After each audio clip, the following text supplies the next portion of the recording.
Do other solar systems have an Oort cloud? It's very likely that every planetary system has some leftover debris.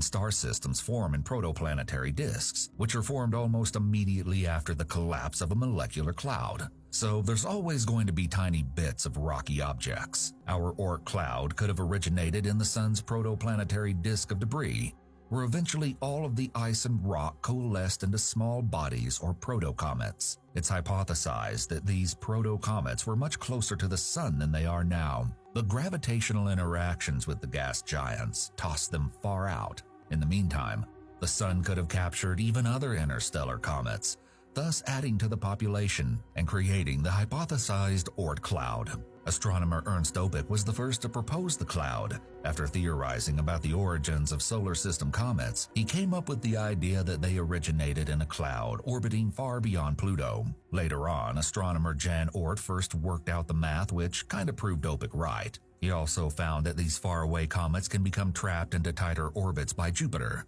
and become periodic comets like Halley's Comet. Decades of observations and refined calculations made the idea of Oort cloud even stronger, and the hypothesis, for a lot of scientists, is now considered almost proven. Even computer models of the solar system's formation predict that the gas giant would have scattered an enormous amount of protocomets outwards in the system's early days. And what led scientists to conclude that the Oort cloud is a sphere that enshrouds the solar system? That's mainly because we've seen long-period comets come in from all directions.